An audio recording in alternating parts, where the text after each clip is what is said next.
기독교를 보면은요, 쇠퇴하고 있다라는 느낌이 듭니다. 한국만이 아니라 미국에 있는 이민자들 가운데 기독교인들이 점점 줄어들고 있다라는 것을 통계적으로 저희가 알 수 있습니다. 여러분, 왜 교인 수가 이렇게 감소할까요? 저희가 80년대, 20년대 초까지 그 부흥하는 이민교회 안에서도 상당히 부흥의 역사들이 많았어요. 그럼 도대체 그때 교회 다니시던 분들은 도대체 어디 계실까요? 사실 저희 주위 안에 교회를 떠나 계신 분들이 참 많습니다. 그럼 우리가 질문을 해야 되잖아요. 왜 그분들은 떠났을까요? 저희가 쉽게 유추할 수 있는 거는 교회 어려움 때문에 떠났다라고 얘기하실 수 있어요. 그것이 분쟁이라든지 어려움 때문에.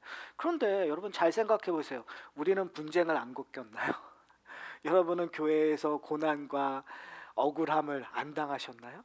그런데 우리는 남아 있잖아요. 근데 그들은 왜 떠났을까요? 저는 그들이 교회를 떠나서 방황하고 있는 이유는 의심이 들었기 때문에 그렇습니다. 복음에 대한 의심. 그러니까 우리가 사실은 교회 안에 있는 이유는 딱 하나밖에 없어요. 내가 경험했던 분쟁, 내가 경험했던 억울함, 내가 경험했던 그 답답함보다 복음이 더 파워풀했기 때문에 그래요. 복음의 중요성이 더 크기 때문에 우리가 그 나쁜 감정들 결코 다시 경험하고 싶지 않던 그런 것들을 잊어버리고 우리는 하나님 앞에 나오는 거예요. 왜요? 하나님이 주시는 은혜가, 하나님이 주시는 그 놀라운 기쁨이 그것을 뛰어넘으니까요. 우리는 아직 뭘 신뢰하는 거예요? 하나님을 신뢰하는 거예요. 우리는 아직 하나님이 주신 그 믿음을 굳게 잡고 있는 거예요. 자, 그렇다면 우리가 질문해야 될 건 뭐냐면 그들은 왜 의심할까? 오늘 본문의 맨 마지막에 나오는 것은 뭐냐면 누구든지 나로 말미암아 실족하지 않는 자는 복이 있다고 하고 있어요. 왜 그들은 지금 실족하고 있는가? 결과론적이 아니라 과정으로 얘기하는 거예요. 분명히 실족한 자도 하나님께서 다시 부르실 거니까 우리는 교회를 떠나는 자를 정지한다는 의미로 얘기하는 것이 아니라 우리는 그들을 품고 기도해야 돼요. 왜요? 그 실족한 자를 하나님이 다시 부르실 거니까, 회복하실 것이니까. 그렇지만 우리가 지금 고민해야 될 건 뭐냐면 그들이 왜 실족하고 있는가? 결국은 하나님이 주시는 그 약속에 대한 의심인 것 같아요. 아니면 그 하나님의 약속에 대한 오해였던 것 같아요. 사랑하는 성도분, 오늘 본문을 통해서 저는 이 세례 요한의 고민 속 안으로 들어가셨으면 좋겠어요. 저는 의심하는 것이 나쁘다고 생각하지 않아요. 우리는 의심하셔야 돼요. 그렇죠? 의심하지 않고 무조건 믿으라는 것은 믿음의 본질을 오해하는 거라고 저는 생각해요. 왜냐하면 무조건 믿을 수가 없어요. 고민이 될 수밖에 없어요. 그러나 믿음이라는 것, 그걸 뛰어넘는 것들을 경험하기 때문에 정말 말도 안 되는 것. 여러분, 과학이라는 건 증명해야 되는 요구가 되어지는 거예요. 그런데 우리는 사실은 과학의 시대를 살고 있는데 우리의 믿음이라는 건 어떤 의미에서 증명되지 않는 것들을 뛰어넘는 것들을 우리는 믿는다고 고백을 하고 있거든요.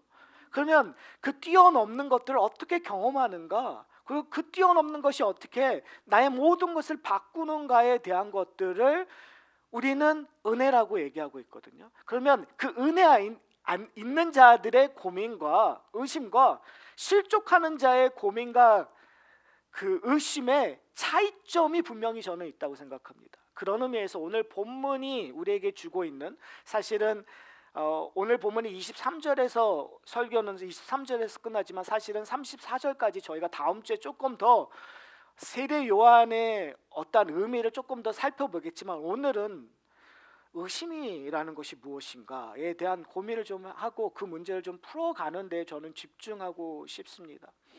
사실은 이 누가복음에서 끊임없이 세례 요한의 그 의미를 누가복음 처음서부터 우리에게 보여주고 있었어요. 의도적으로 예수님의 길을 예비하는 자, 예수님이 메시아심을 증거하는 툴로, 도구로 세례 요한을 사용했던 것들을 저희가 알 수 있어요. 그런데 지금 저희가 이 본문의 시점으로 봤었을 때 예수님께서 세례 요한에게 세례를 받으신 후에 제자들을 부르시고, 제자들을 부르신 다음에 설교를 하세요. 평지 설교를. 그래서 하나님의 나라의 원칙을 얘기했어요. 복 있는 자와 화 있는 자를 통해서 하나님의 구원 안에 있는 자, 하나님의 백성 안에 있는 자가 누릴 기쁨을 주시고, 그리고 하나님의 은혜 밖에 있는 자에게 일어날 화에 대한 경고를 하고 있는 것들을 보고 있어요. 그래서 그리고 나서 저희가 지난 2주 동안에 그 새로운 하나님의 백성들이 어떻게 확장되었는가를 저희가 살펴봤어요. 대표적인 인물이 누구였죠? 백부장의 하인이었단 말이에요. 이방인의 하인까지 고치시며 예수 그리스도로 말미암아 하나님의 은혜가 어디까지 확장함을 보여주고 있어요. 그 다음에 나인성에 있는 과부를 고치심으로 말미암아 그 시대의 가장 초라하고 힘없는 여인의 아들을 고치심으로 말미암아 하나님의 긍휼하심이 어디까지 전달되고 있는가를 저희가 살펴봤어요. 그리고 나서 뜬금없이 세례 요한과의 대화가 담겨져 있어요. 그러면 지금 도대체 이건 무슨 의미가 있는가? 사실은 저희가 읽지 않았지만 다음 주에 저희가 살펴보겠지만, 지금 예수님께서 세례 요한에 대해서 정의하고 있는 것들이 있어요. 제가 28절을 읽어드릴게요. 이렇게 얘기하고 있어요. 내가 너에게 말하니 여자가 낳은 중에 요한보다 큰 자가 없도다. 그러나 하나님 나라에서는 극히 작은 자라도 그보다 크니라 하시니. 이게 무슨 말일까요? 지금 의도적으로 지금 예수님께서는 시대를 구분하고 있어요. 요한에게 있어, 세례 요한에게 있어서 여자 중에서 가장 큰 자, 여자가 낳은 자 중에서 가장 큰 자라고 정의하는 시점이 있어요. 그런데 어느 순간서부터는 하나님 나라에서 극히 작은 자라도 요한보다 크다라는 정의가 있는 시대가 있단 말이에요. 사랑하는 성도 여러분, 여러분은 어느 시대에 살고 있습니까? 여러분은 세례 요한을 여자가 낳은 자 중에 가장 큰 자로 동경하고 존경하고 계십니까? 아니면 세례 요한은 나보다 작은 자라고 담대하게 얘기하고 있습니까? 무슨 말을 하는가? 사실은 지금 되게 중요한 것이 뭐냐면, 예수님께서 세례를 정하고 있는데 나로부터 시작한 시대에서 그 전에는 어떠한 거예요? 세례 요한의 그의 사명을 정의하고 있는 거예요. 세례 요한은 어떠한 사명을 갖고 있죠? 예수 그리스도의 길을, 메시아 길을 준비하는 자로서 하나님이 쓰셨다는 걸 얘기하는 거예요. 그러니까 예수님께서 지금 새로운 시대를 선포하셨잖아요. 그렇죠? 새로운 포도주는, 새로운 술은 어디에 닮으라고요? 새 붓에 닮으라고 얘기하고 있잖아요. 그러면 세례 요한은 새로운 포도주일까요? 옛술일까요? 옛술이란 말이에요. 지금 예수님께서 정의하고 있는 거예요. 옛술의 세대에서는, 옛 율법의, 옛 언약의 시대에서는 세례 요한이 어떠한 자라고요? 여자가 낳은 자 중에 가장 큰 자다. 이유는 뭐예요? 세례 요한이 대단해서가 아니라 세례 요한이 누구를 준비하는 자이기 때문에, 예수를 준비하는 자이기 때문에, 이 모든 역사를 새롭게 하고 하나님의 약속을 완성하실 예수 그리스도를 준비하는 그 자체가 여인이 낳은 자 중에 가장 위대한 자, 큰 자가 될 수 있다는 것을 지금 예수님께서 얘기하는 거예요. 뭘 얘기하고자 하면 옛 언약과 새 언약의 차이점을 얘기하는 거예요. 비중을 얘기하는 거예요. 아무리 옛 언약이 뛰어나도 뭘 한다는 거예요? 이렇게 새 언약은 어마어마하게 중요하고 뛰어나다는 걸 우리에게 지금 선언하고 있다는 걸 여러분이 기억하셔야 돼요. 그러면 새로운 언약에서의 세례 요한의 펑션은 하나님 나라의 작은 자보다 작다라는 걸 얘기하고 있는 거예요. 자, 그런 의미에서 저는 오늘 본문은 그 한계를 가리켜주는 이야기라고 저는 생각해요. 왜요? 세례 요한은 새 언약, 새 부대, 새로운 하나님의 나라의 원칙을 이해할 수 있었나요? 없었나요? 없을 수밖에 없잖아요. 우리는 지금 성령의 도우심으로 새로운 나라, 새 언약을 이해를 해요. 그러니까 우리는 당당하게 세례 요한 내 밑이야. 그 진짜 이런 표현보다는 그냥 우리가 그렇게 얘기할 수 있는 거예요. 왜요? 우리는 그리스도로 말미암아 하나님의 언약의 완성의 우월함을 알고 있으니까, 그걸 경험했으니까. 자, 그런 의미에서 오늘 본문은 이렇게 얘기해요. 요한의 제자들이 이 모든 일을 그에게 알리니, 그는 누구죠? 세례 요한이에요. 그런데 세례 요한이 지금 어디에 있을까요?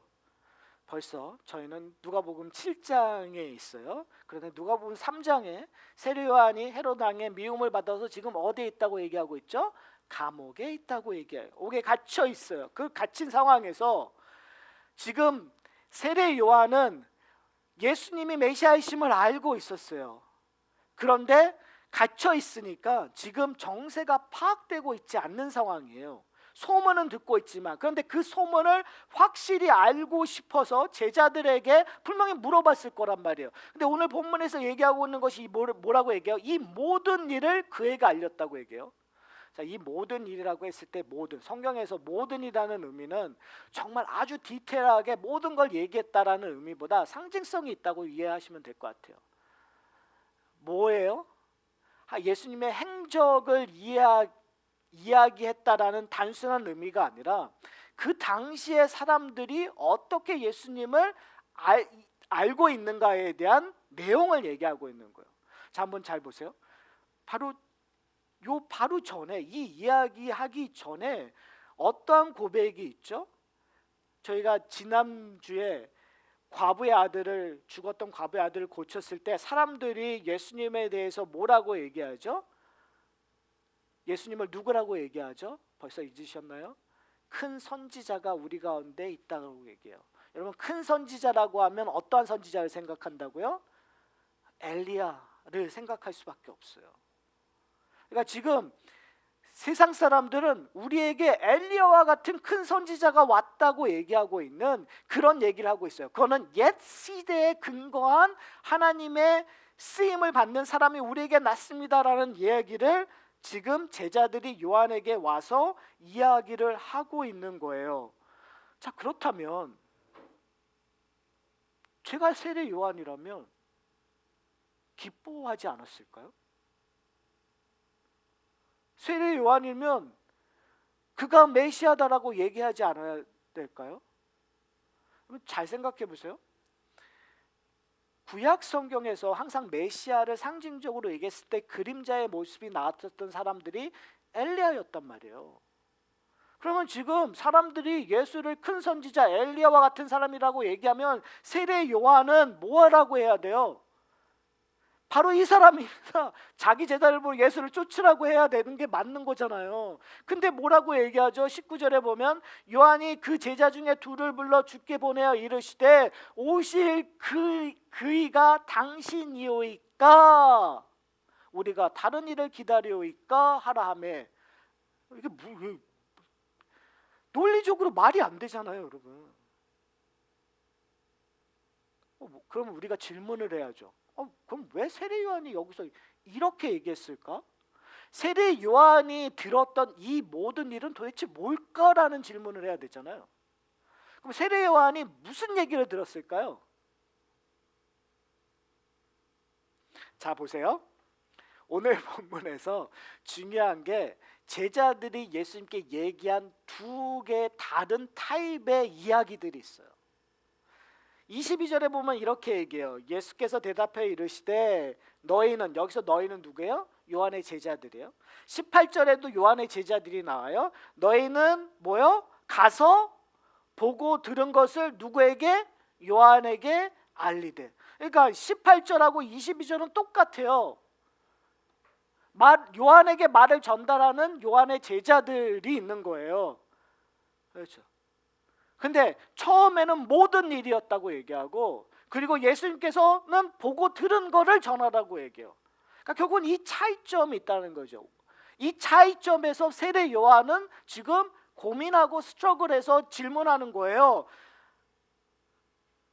당신이오리까? 당신이 메시아입니까? 당신이 내가 당신의 길을 준비하는 바로 그 사람입니까? 라는 질문을 하는 거예요.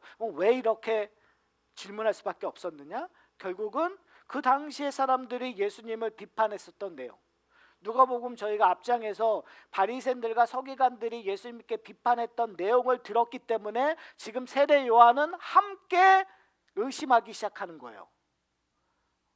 뭐에 대한 이야기를 들은 거죠? 예수님께서 세리와 죄인들과 함께 먹고 마시고 있다는 얘기를 들었기 때문에 그래요. 여러분, 이게 왜 세례 요한에게 문제가 되었을까요? 그 당시에 엘리야가 다시 온다라는 그 말은 하나님의 심판이 그곳에 임한다라는 말이에요. 하나님의 심판은 누구에게 임하죠? 죄인들에게 임하는 거예요. 하나님에게 대적했던 우상 숭배자들에게 임하는 거예요. 하나님을 떠난 자들에게 임하는 거예요. 예배를 드리지 않고 제사를 드리지 않고 그리고 다른 이방 사람들과 똑같이 살고 있는 자들에게 하나님의 심판이 임할 거라는 거예요. 그것이 메시아가 오는 의미로 그들은 생각을 했어요. 그래서 메시아가 오실 때 그들을 심판하고 다시 시온성에 하나님의 나라가 세워질 거라고 그들은 믿었어요.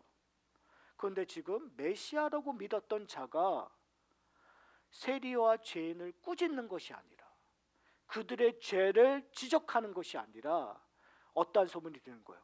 예수님이 이 메시아인 줄 알았는데 예수님이 세리와 먹고 마신다더라. 죄인들과 함께 있다더라. 예수님은 정말 성경을 말씀을 전하는 거 거기에 열심이 아니라 오히려 먹고 마시는 일. 서기관과 바리새인들이 얘기하는 게 뭐냐면, 너희 제자들은 왜 이렇게 먹는 거 좋아하느냐, 우리식으로 얘기하면 먹고 마시는 거 좋아하느냐에만 지적하는 거예요. 여러분, 바로 그 소식을 듣고 세례 요한은 고민하기 시작하는 거예요. 의심을 듣기 시작하는 거예요. 바로 그 의심의 질문을 듣고자 찾아온 요한의 제자들에게 예수님께서 뭐라고 하시죠? 너희는 보고 들은 것을 요한에게 말하라. 그리고 나서 오늘 본문의 끝이 이렇게 얘기해요. 누구든지 나로 말미암아 실족하지 않는 자는 복이 있도다. 그 말은 뭐예요? 너희가 보고 들은 것을 너희가 온전히 전하면 뭐가 된다는 거예요? 실족하지 않을 것이라는 약속이 있는 거죠. 자, 그렇다면 한번 볼까요? 도대체 뭘 보고 들었는지. 뭐라고 얘기하시죠? 맹인이 보며, 못 걷는 사람이 걸으며, 나병 환자가 깨끗함을 받으며, 기먹은 사람들이 들으며, 죽은 자가 살아나며, 가난한 자에게 복음이 전파된다 하라. 여러분, 이거 새로운 거 없잖아요. 그렇죠? 새로운 것이 하나도 없어요. 우리 이미 누가복음을 통해서 우리도 알고 있고 그 당시 사람들도 알고, 지금 여기서 그리고 21절에 보면 마침 그때에 예수님께서 질병과 고통과 악기 들린 자를 많이 고치신다고 얘기하고 있어요. 그러니까 어떻게 보면 예수님의 사역 가운데 많이 하셨던 사역이에요. 그러면 제 마음속에 드는 질문은, 아니 세례 요한도 봤었던 거고 세례 요한의 제자도 틈틈이 봤었던 이 사실이 뭐가 새로운가라는 질문을 던져야 되잖아요. 다른 말로 얘기하면 우리의 신앙생활에서 예수 그리스도를 만나서 우리가 헌신했었을 때 너무나 정답적인 내용들을 우리는 끊임없이 얘기를 해요. 근데 문제는 뭐냐면 그런 것들을 온전히 지켰을 때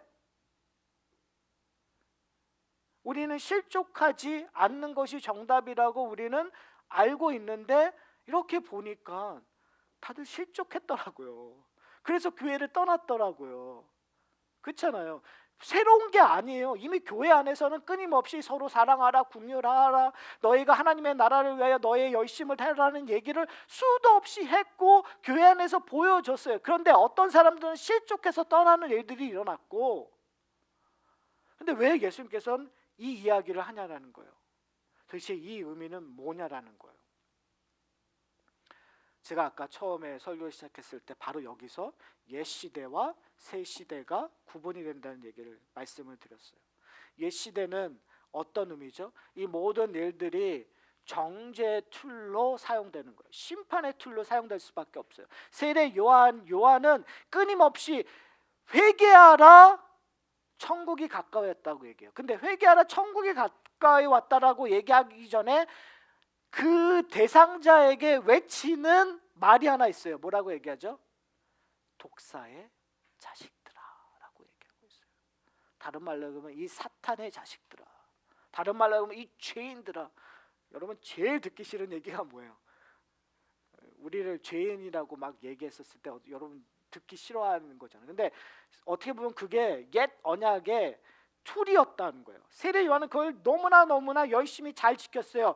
이 독사의 자식들아, 죄인들아, 회개하라, 천국이 가까이 왔느니라고 하나님의 심판에 대한 경고만 하고 있었단 말이에요.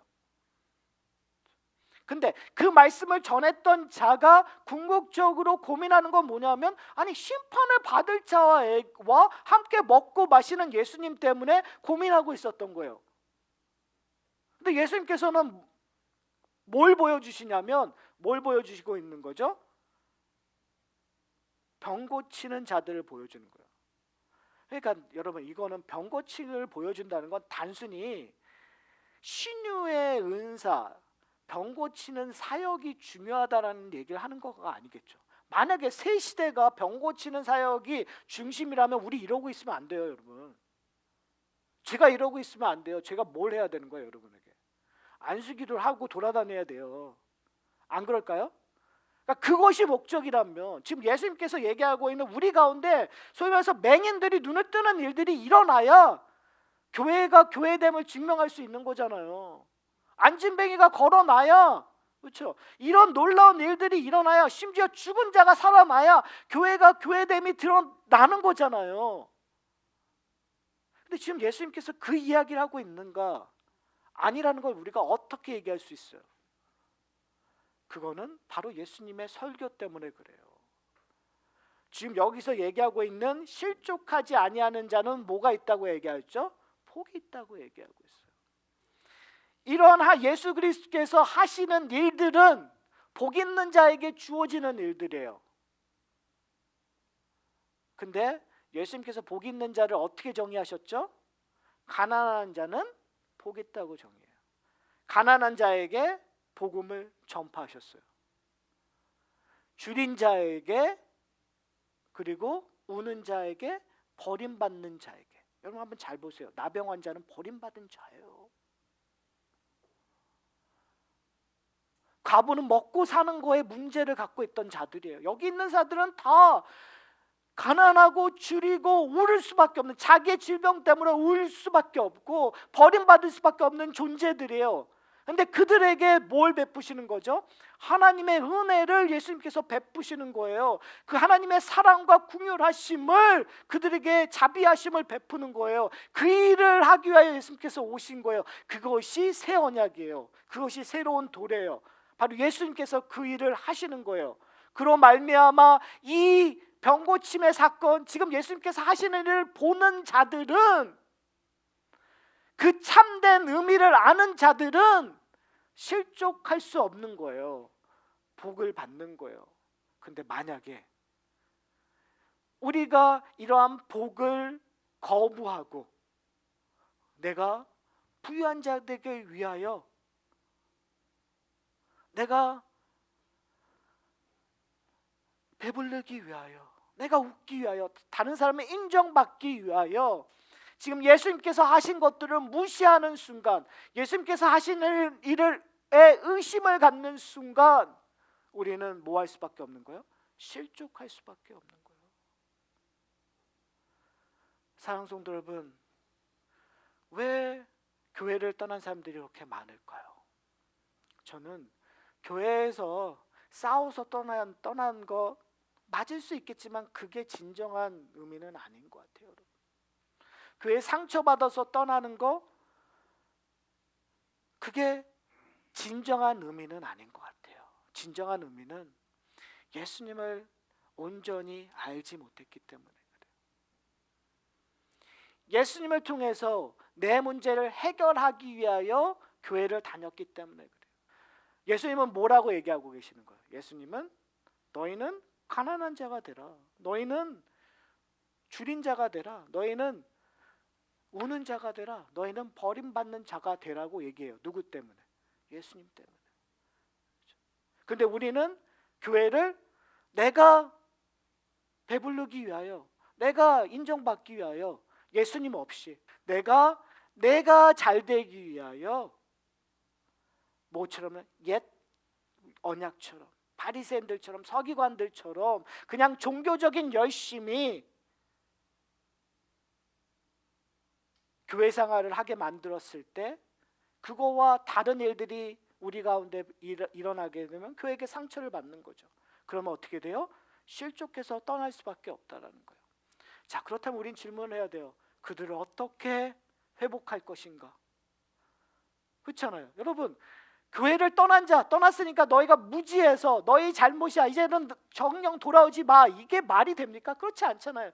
교회를 떠난 자들에게 우리가 복음을 전해야 되는데, 전해야 되는 건 뭐 어떻게 전해야 될까요?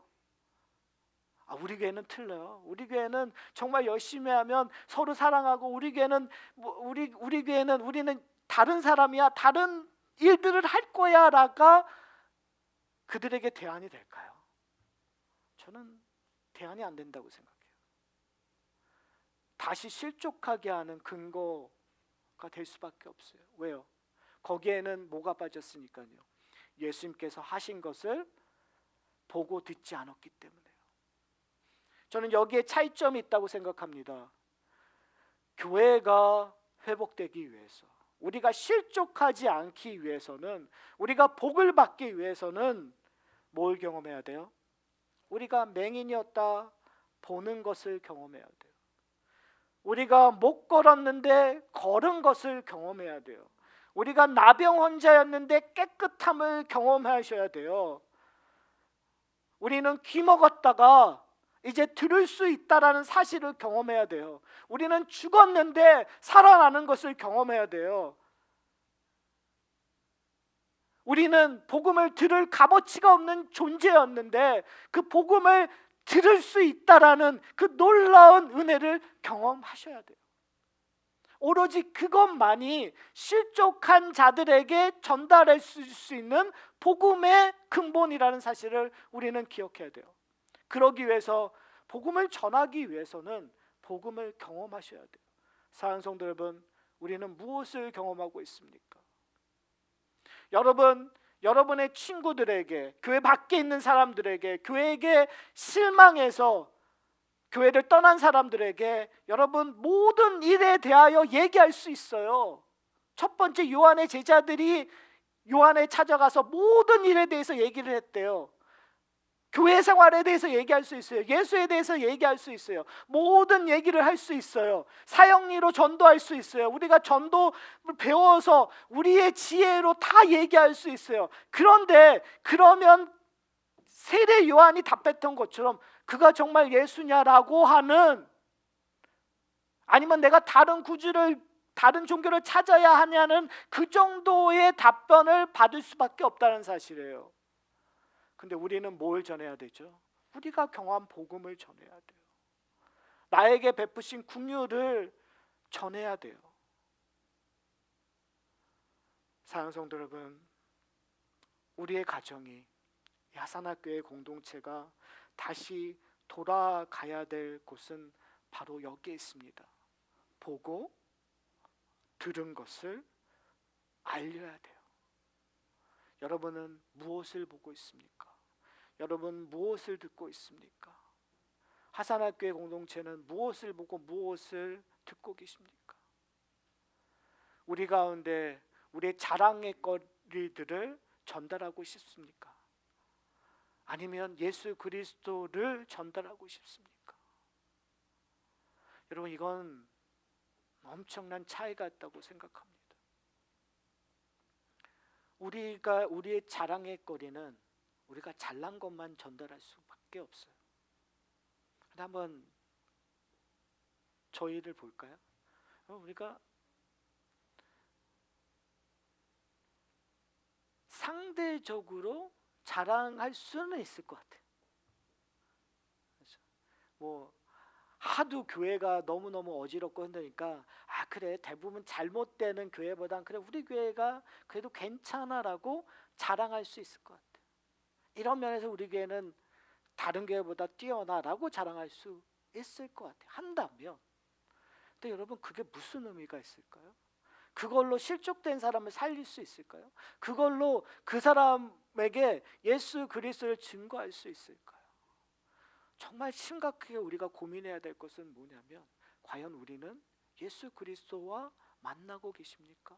예수 그리스도를 통해서 여러분, 오늘 본문에서 얘기하고 있던 맹인이 보는 것들, 내가 하나님의 나라를 보고 만질 수 없었는데 내가 예수 그리스도 때문에 하나님의 나라를 보고 만질 수 있다는 고백이 여러분 우리 가운데 나타나고 있습니까? 내가 세상에서는 나병 환자처럼 버림받은 존재인데 예수 그리스도 때문에 이 공동체에 오면 나의 손을 만져주는 우리 형제 자매를, 나와 함께 걸어가는 형제 자매를 우리는 경험하고 있습니까? 가난한 자, 세상은 가난한 자를 멸시하고 천대하고 거들떠 보지도 않는데 이 하산학교의 공동체에 오면 누가 가난한지 부유한지 알아보지도 못하고 그걸 따지지도 않고 그냥 그 인격 그대로 예수님께서 봐주시는 대로 봐주셔서 서로를 존경하고 서로를 사랑하는 일들이 과연 우리 가운데 일어나고 있습니까?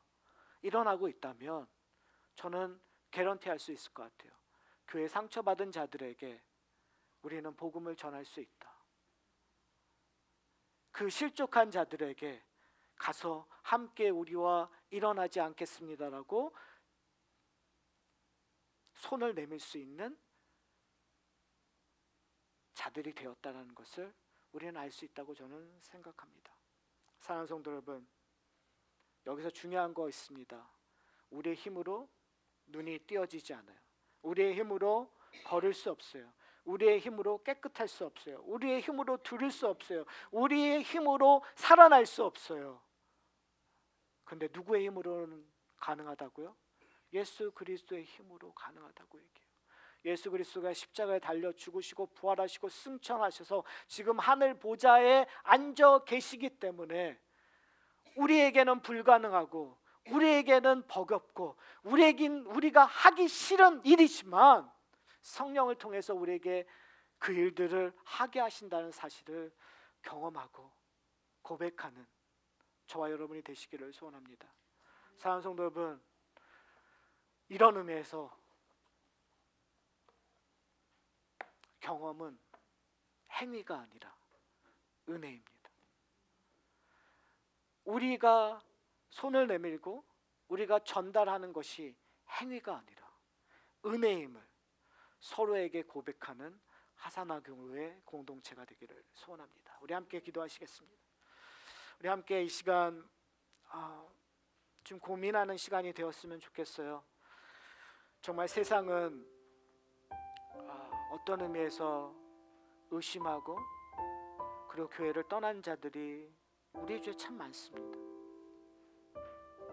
어느덧 우리는 그것이 너무 당연해서 그들을 찾지도 그들을 바라보지도 않는 그런 우리의 그 마음이 그렇게 많이 황폐해졌어요. 이 시간 교회를 떠나서 방황하고 있는 사람들을 여러분 좀 생각하셨으면 좋겠어요. 그리고 그들에게 내가 어떻게 그리스도의 사랑을 그리스도의 복음을 전할까? 그러기 위해서는 우리가 그 복음을 경험하셔야 돼요. 하나님, 그 복음의 능력을 하나님의 긍휼하심을, 하나님의 사랑을 경험해 달라고 우리 하나님 앞에 간청하는 이 시간 되기를 소원합니다. 우리 함께 기도하시겠습니다.